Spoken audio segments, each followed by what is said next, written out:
எழும்பூர் தொகுதியில பிரச்சாரத்துக்காக வருகிற போது இது வரவேற்பு விழாவே கிடையாது, வெற்றி விழா மாதிரி ஒரு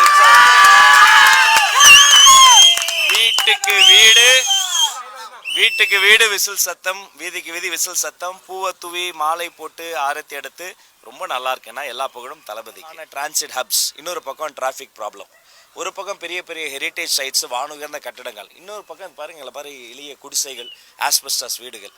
இந்த ஏற்றத்தாழ்வு இருக்கு பாருங்க, இதுதான் அடிப்படை பிரச்சனை. இருக்கிற கிரவுண்டை மூடி அங்கே நாய்க்குடம் திறகுறாங்க. அந்த கிரவுண்டில் விளையாடிய இளைஞர்கள் என்ன பண்ணுவாங்க? நாய்க்குட்டிகள் கூட கிரவுண்டில் மகிழ்ச்சியாக இருக்குது. அப்போ இங்கே இளைஞர்கள் அதை விட மோசமாக போயிட்டாங்களா?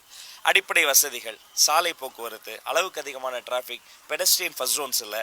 ஒட்டுமொத்தத்தில் எல்லாத்துக்கும் எது அடிப்படைன்னு பார்த்தீங்கன்னா இங்கே இருக்கக்கூடிய தலையீடு. முனிசிபல் கவுன்சிலரில் ஆரம்பித்து மாண்புமிகு அமைச்சர் வரைக்கும் இந்த அதிகாரிகளில் இந்த அதிகாரத்தில் தலையிடுறாங்க. அப்போ அந்த அரசியல் தலையீடு இல்லாத ஒரு அதிகாரத்தை தருவது தான் எழும்பூரினுடைய அடிப்படை தேவை. நிச்சயமாக இதனுடைய கடந்த காலம் இது திமுக கோட்டை, இதோடைய நிகழ்காலம் டிவிகே கோட்டை. இங்கிருந்து நாம போக போற இடம் செஞ்சாஜி கோட்டை.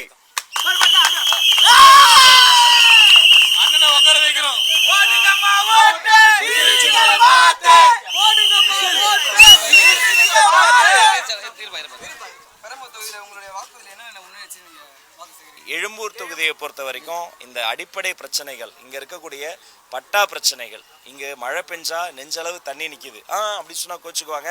அவங்க அது இல்லவே இல்லம்பாங்க. உண்மை அதுதான். அரை மணி நேரம் மழை பெஞ்சாலும் இங்க இருக்க சாமானிய மக்கள் கஷ்டப்படுறாங்க. கிரவுண்ட்ஸ் எல்லாமே 4 கிரவுண்ட் இருந்தால் 2 கிரவுண்ட் தான் ப்ராப்பர் மெயின்டெனன்ஸில் இருக்குது. இங்கே ஏழை எளிய மக்கள் ரொம்ப நாளாக கஷ்டப்படுறாங்க. அவங்க என்ன கேட்குறாங்க?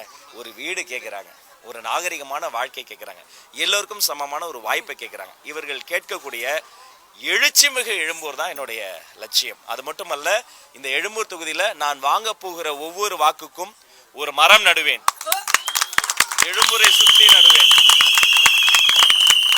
இந்த எழும்பூர் வட சென்னை, அதுதான் எங்கள் படை பலம். இந்த எழும்பூரை கிரீனர் அண்ட் கிரேட்டர் எழும்பூராக எக்மூராக மாற்றுவேன் என நான் உறுதியளிக்கிறேன்.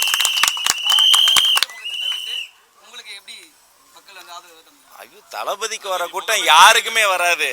அதுதான் உலகத்திலேயே அப்படி ஒரு கூட்டம். ஆர்கானிக்கா ₹1 கொடுக்காம கோற்றும் கோழி பிரியும் கொடுத்தால் வரக்கூடிய கூட்டம் அல்ல அந்த கூட்டம். ஒரு குரல் கொடுத்தா கூடக்கூடிய கொள்கை கூட்டம், பாச கூட்டம். அது ஆச்சரியப்படுத்தவே கிடையாது. ஆனால் அவர் கூட நின்ன கடைக்கோடி தொண்டன், எங்களுக்கும் இது மாதிரி இவ்வளோ அன்பாக இவங்கெல்லாம் வராங்க பாருங்களாம், பொதுமக்கள், இவங்கெல்லாம் சாமானிய மக்கள், அதெல்லாம் சிங்க பெண்கள்.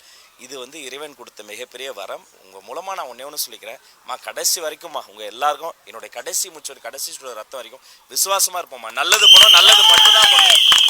உங்கள் அத்தனை பேருக்கும், உங்களுடைய எழும்பூரினுடைய அத்தனை பேர் நான் சொல்லிக்கிறேன், நான் வேட்பாளர் இல்லாமா தளபதி சொல்ற மாதிரி உங்களுடைய காப்பாளராக முன்னாடி கேட்கிறேன். ஒரு வாய்ப்பு தாங்க, ஒரு வாய்ப்பு.